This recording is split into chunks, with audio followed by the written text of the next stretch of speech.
Auzubillahiminashaitanirrajim. Bismillahirrahmanirrahim. Ladies and gentlemen, Assalamu alaikum. This is me, Sara Baloch, and I warmly welcome each one of you to the mega transmission of PSL Season 9. We call it Cadbury Dairy Milk PSL Hangama. The show has been presented to you by Lifebuoy Herbal Shampoo, brought to you by New by Kaizen Paints, powered by HPL and refreshed by Coke Janab. I hope you guys are keeping yourself well and all excited to watch the match between Peshawar Zalmi and Multan Sultan. Janab, point table pe jaldi se, let's have a quick look on the points table. Ke kehta kya hai points table? Janab, Multan Sultan has played 7 matches, won 6 matches and lost 1 matches with the points of 12. Then we have gotten on number 2 Quetta Gladiators, 6 matches khele, 4 jeete, 1 hare with the 9 points. Then we have gotten Islamabad United, Janab, 7 matches khele, 3 jeete, 3 hare with the 7 points. And then we have gotten Peshawar Zalmi, 7 matches khele, 3 matches jeete, 3 matches hare with the 7 points. Then we have gotten Karachi Kings on number 5 point, and then we have gotten on Lahore Qalandars at the bottom of the table. Ladies and gentlemen, it is going to be the 21st number of the match. Janab, आज का match is going to be quite entertaining क्योंकि देखिए जी, Multan Sultan table topper हैं इस वक्त, और जिस तरीके से रिजवान की कैप्टनसी के ऊपर बात हो रही है, उनकी करिश्मा के ऊपर बात हो रहा है कि जिस तरीके से वो ऑन फील्ड डिसीजंस ले रहे हैं, जिस तरीके से कामली वो चीज़ों को हैंडल कर रहे हैं, no comparison to any other captain so far. So let's see क्या ये जो परफॉर्मेंस है उनको T20 का कैप्टन बनने में मदद करती है या नहीं. Again it's too soon to say anything. अगर हम बात करें आज के मैच की, 7 बजे मैच शुरू हो जाएगा. पिंडी का crowd, you guys were so good. आज भी जाइए, सपोर्ट कीजिए. हाँ, कुर्सियां हमने कल भी देखी थी, शादी वाली कुर्सियां मुझे कल भी नजर आई थी, इसलिए भी बातचीत कर लेंगे. लेकिन जनाब, मुल्तान सुल्तान जब खेले हैं पेशावर ज़ल्मी के साथ पिंडी में पहले भी, तब भी बरतरी इनको ही हासिल थी. और अगर हम स्टैट्स के एतबार से देखें तो 10 मरतबा जीत चुकी है ये मुल्तान सुल्तान, और 4 मरतबा पेशावर ज़ल्मी, और दोनों के दरमियान 14 मैचेस हुए हैं. तो इन एनी केस किसी को बरतरी हासिल है तो मुल्तान सुल्तान. अब देखना यह कि बाबर आजम क्या आज क्रीज पे जमे रहते हैं, क्या साइम अयूब उनका साथ देते हैं, या वो हो जो हम नहीं चाहते. कल एक was not a good day for Babar Azam. I will go back to okay. So before I introduce my panelist, हमारे सामने पिच रिपोर्ट तैयार है, जरा वो देखते हैं.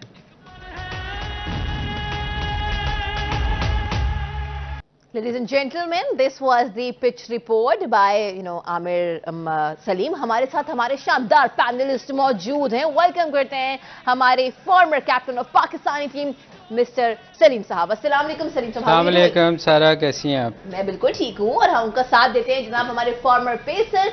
हम वेलकम करते हैं अब्दुल रऊफ साहब को. अस्सलाम वालेकुम. वालेकुम सलाम. आप दोनों खैरियत से हैं? देखिए, आप लोगों को मैंने कल भी बताया था, हम प्लान नहीं करते, लेकिन कुदरत का निजाम देखिए. आज हम जो है वो ग्रे, ब्लू एंड पर्पल, और कल हम बेज फैमिली में थे. तो something is happening and I am loving the chemistry that we three are having माशाल्लाह से. सर, सबसे पहले तो हम बात करते हैं पिच रिपोर्ट पे. आपकी हमेशा बहुत अच्छी दोस्ती रही है, दोनों के नाम में एक चीज कॉमन है, Salim. Amir Salim and Salim Malik. Salim. So, how do you take the pitch report by Mr. Amir Salim? Amir Suhail, sorry. Aamir Suhail है, आमिर सलीम. जी.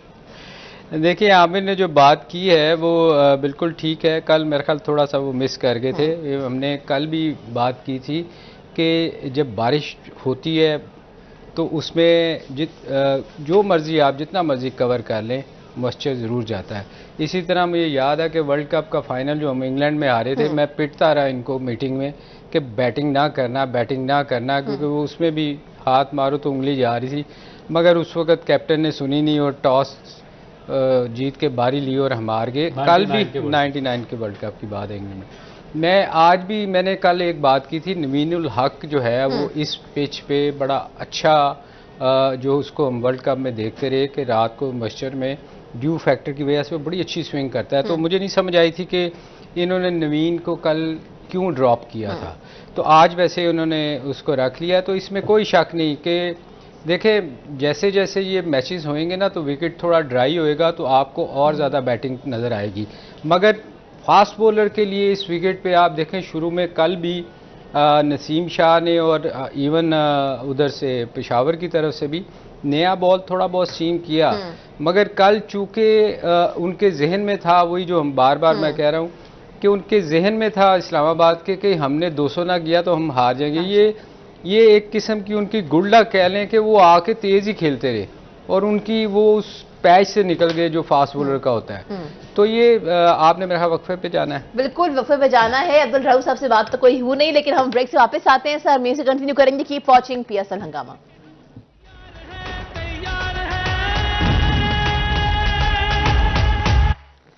Welcome back. You've been watching our special transmission of PSL Season 9. We call it Cadbury Dairy Milk PSL Hangama. This show has been presented to you by Lifebuoy Herbal Shampoo, brought to you by Neo by Kaizen Paints, powered by HPL and refreshed by Coke. Break पे जाने से पहले we were having a discussion on how Amir Jamal has batted yesterday. किस तरीके से बेहतरीन strike rate पे खेल रहे थे जनाब।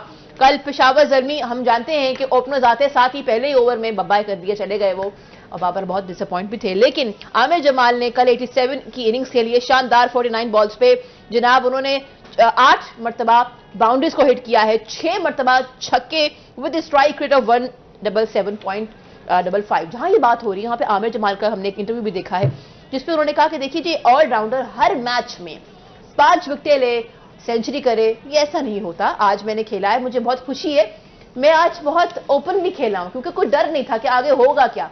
तो आप जब खुल के खेलते हैं तो फिर ऐसा खेलते हैं। I come to you Rauf ji, how do you take his statement, how do you see his brilliant knock yesterday?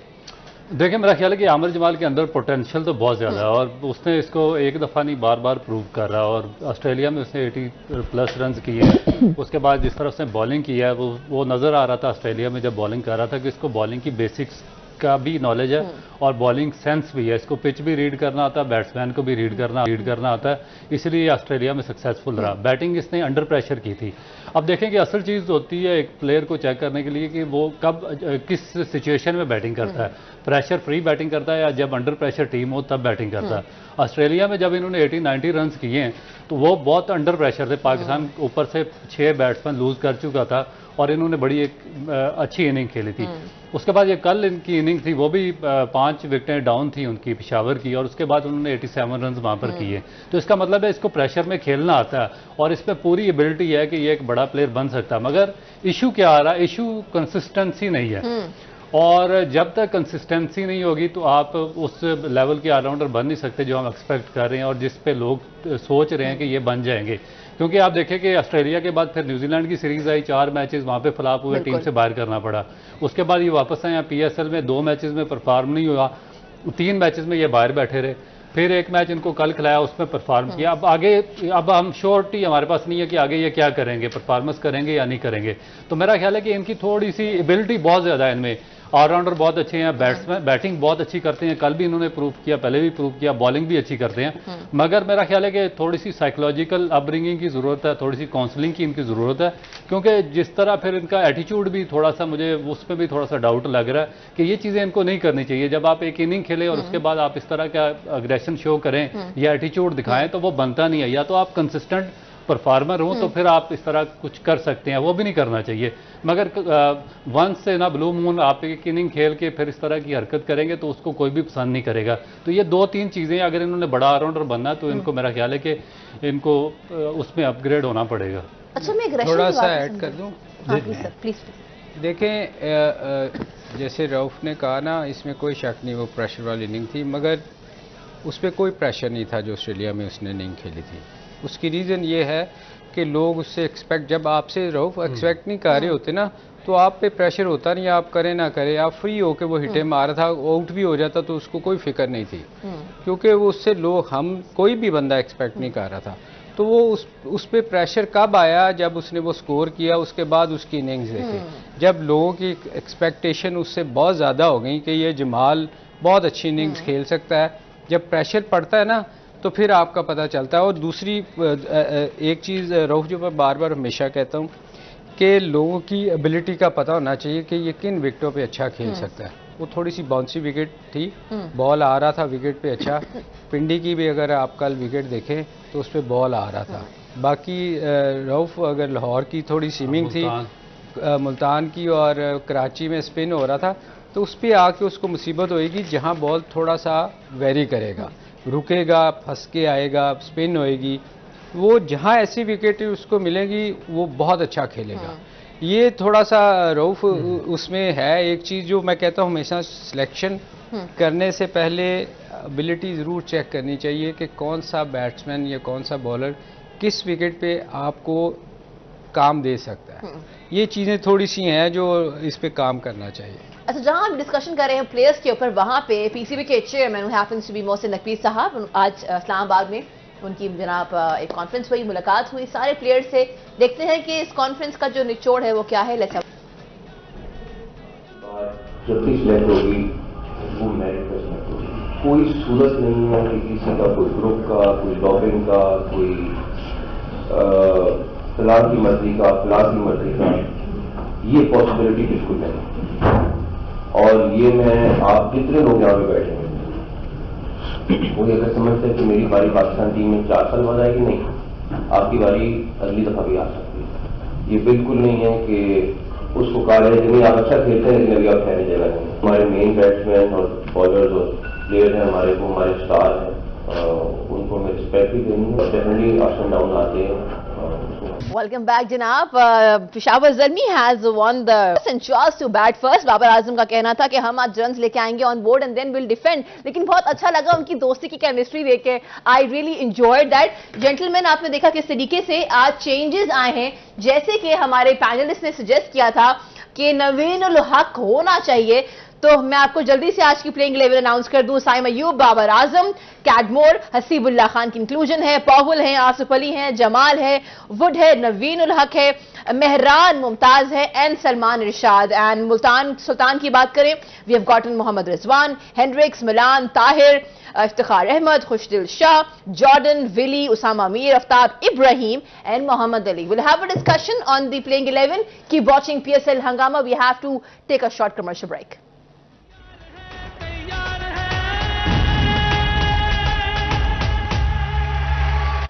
Welcome back. You've been watching our special transmission of PSL Season 9. We call it Cadbury Dairy Milk PSL Hangama. The show has been presented to you by Lifebuoy Herbal Shampoo, brought to you by Neo by Kaizen Paints, powered by HBL and refreshed by Coke. हमने जनाब देखा toss किस तरीके से win किया और अब जो है पेशावर ज़ल्मी आज बल्लेबाजी करेगा। आई होप कि मजा आ जाए, शानदार इनिंग्स देखने को मिले। लेकिन जहां हम बात करें इनिंग्स की, वहां पे I just have gone through one of the video जहां पे सिकंदर बख्त ने क्रिटिसाइज किया है रिजवान की इनिंग्स पे। याद रहे कि रिजवान की इनिंग्स 58 की थी 44 बॉल्स पे और 131 का स्ट्राइक रेट था। उस्मान खान की अगर हम बात करें तो 106 रन उन्होंने ऑन बोर्ड किए 59 बॉल्स पे with strike rate of 179.66। Sir, उनका कहना है कि जनाब 17 ओवर्स उन्होंने खेले हैं, कोई क्लास नजर नहीं आई, स्लो खेल रहे थे और पाकिस्तान की टीम में T20 में दोनों होंगे, तो अगर एक साइड से बाबर होगा, एक साइड से रिजवान होगा, तो बीच में कौन होगा? उस्मान तो ओवरसीज पाकिस्तानी है, हमारे पास टीम में कौन है जो कि उस स्ट्राइक रेट के साथ खेल सके? एंड रिजवान ने 17 ओवर्स उनके अकॉर्डिंगली जाया किए हैं, स्लो खेले। What is your take on it sir?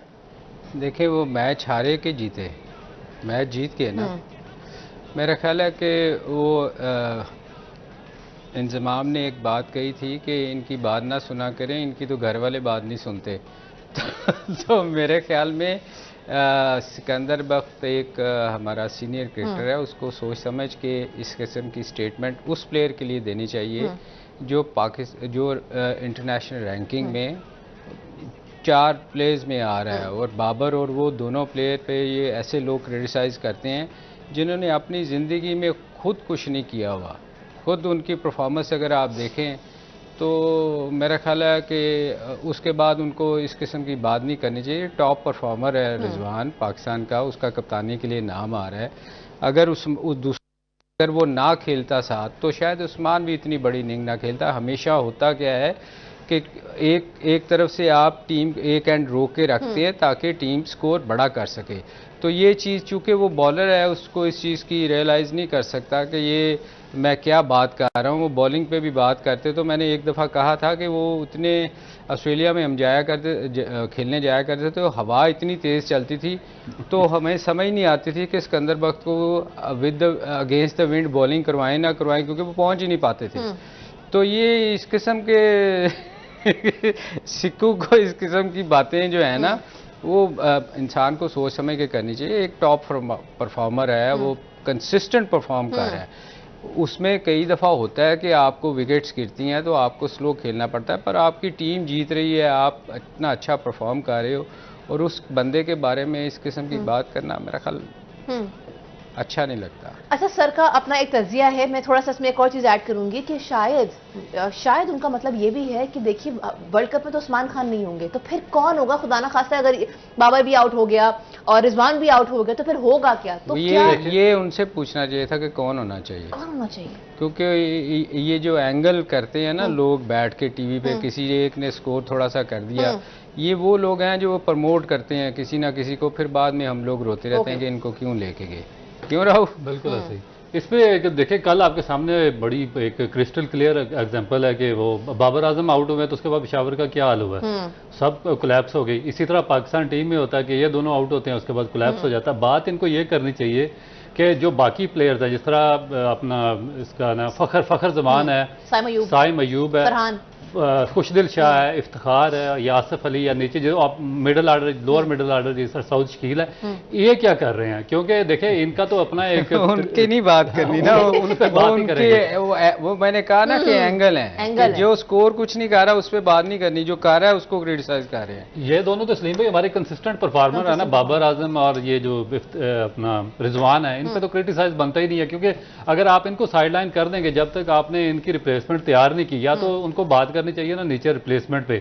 आपके पास बाबर आजम में क्या रिप्लेसमेंट है? आप सब आपने शोर बचा के देख लिया, जिसको निकाल दो, आज तक आपके पास उसकी कोई रिप्लेसमेंट नहीं है। आपके पास अभी तक मोहम्मद रिजवान की कोई रिप्लेसमेंट नहीं है। ये आप लेके आए हैं मोहम्मद हारिस को, आपने हाल देख लिया ना, उनकी पीछे की परफॉर्मेंस है। रिसेंटली 8 मैचेस हो चुके हैं, क्या परफॉर्मेंस है उनकी? कुछ भी नहीं है। बाकी अब आजम खान को क्या आप एज ए विकेट कीपर खिला सकते हैं रिजवान की जगह पे? मेरा ख्याल है कि क्वेश्चन ही नहीं बनता इस चीज का, ना बाबर का ना इसका। तो आपको बात जो 6 जो स्लॉट्स खाली पड़े हुए हैं, जो नीचे परफॉर्मेंस नहीं हो रही, जिसकी वजह से पाकिस्तान की जो टीम है वो स्ट्रगल कर रही है, आपको उन पर बात करनी चाहिए। क्योंकि हमारी जो डिबेट है पिछले 5 साल से वो है ही या तो मिडिल आर्डर पे है या लोअर मिडिल आर्डर पे है। तो वहां पे तो आपने 8 बंदे ट्राई किए हैं, कोई भी नहीं आया। तो आपको क्वेश्चन उठाना चाहिए अपने जो डोमेस्टिक क्रिकेट पे, अपनी मैनेजमेंट पे और जो अपने कोचिंग स्टाफ है उन पे, कि वो क्यों नहीं प्लेयर को प्रोडक्ट कर रहे और डेवलप कर रहे कि वो आके रिप्लेस करें या मिडिल आर्डर और लोअर मिडिल आर्डर को संभालें। क्योंकि जो रिजवान का टीम में किरदार है या बाबर का, वो तो एंकर का है ना, उन्होंने एंकर रोल अदा करना ही करना है। आप कोहली को इंडिया की टीम से निकाल सकते हैं, आप कोहली को कह सकते हैं कि उसने 60 बॉलों पे 60 रन किए हैं, क्योंकि वो एंकर है, उसने बनानी है इनिंग। साथ जो दूसरे हैं फिनिशर, उन्होंने फिनिश करना है।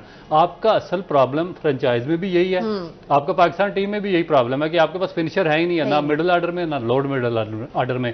तो आप सारे का सारा मलबा डालते हैं रिजवान पे और बाबर पे, और बस उस पर आप सोशल मीडिया पे भी कमाते हैं और मीडिया पे भी कमाते हैं। ये आज वैसे रऊफ इसने टॉस जीत के बैटिंग करने का फैसला क्या लगता है क्यों किया है इसने? पेशावर की मेरा ख्याल है कि वो जो 2 मैचेस पीछे जीता, वो दोनों में पहले उन्होंने बैटिंग की है। तो मेरा ख्याल है शायद मुझे लगता है कि वो थोड़ा सा ना एक जो कल हुआ है मैच, उसमें आप देखो जैसे ही बाबर आउट हुआ, एक जो स्कोर लग जाता है ना बोर्ड पे, 200 रन्स का बड़ा प्रेशर होता है। इवन हम पिछले साल की बात करते थे कि इन्होंने बहुत बड़ा स्कोर किया और इस विकेट पे बड़े बड़े स्कोर होंगे, मगर आप देखो कि एक दफ़ा उन्होंने 180 या 90 जितना भी किया है कल स्कोर, वो एक प्रेशर जो था ना बाबर पे, उसके आउट होने के बाद उसकी टीम उसको कवर नहीं कर सकी। तो मेरे ख्याल में आज जो उसने बैटिंग करने का फैसला किया ना, मेरा ख्याल है उसकी रीज़न ही सिर्फ ये है कि वो उस प्रेशर में जाए ना, क्योंकि आपके जब जहन में होता है ना कि आपने 8 रन की एवरेज चेज करनी है या 10 की करनी है, तो बाबर एक ऐसा प्लेयर है कि वो टीम को साथ लेके चलता है। तो मेरा ख्याल वो उस प्रेशर से निकलने के लिए ना कि मैं टीम एक दफ़ा बड़ा स्कोर कर दे तो हम, क्योंकि पिछले मैचेस भी ये कुछ जीते हैं पहली बैटिंग में, तो मेरा ख्याल इसको उसने जहन में रखा है कि एक उस प्रेशर में हमारी टीम ना जाए। अच्छा, जहां ये डिस्कशन हो रही है वहां पे याद रहे कि 2023 में जो पीएसएल हुआ था पिंडी के स्टेडियम में, पेशावर ज़ल्मी ने 242 का स्कोर किया था 6 विकेटों के नुकसान पे, लेकिन मुल्तान सुल्तान तब भी जीत गई थी जनाब। 244 आराम से उन्होंने जो है ना वो चेस कर लिया 6 विकेटों के नुकसान पे। तो पता नहीं हिस्ट्री रिपीट होती है या क्या होता है, उम्मीद है। I am vouching this, I am being neutral but I am still vouching for Peshawar Zalmi. Sir, what is your prediction, एक तो विक्ट्री के एतबार से, और स्कोर कितना बनेगा आज? देखिए जो कल पिच बिहेवियर था उसमें सीम नज़र आया, स्विंग भी नज़र आया, तो उसके अगर आज भी वैसा जैसे आमिर ने कहा, आमिर सलीम ने कहा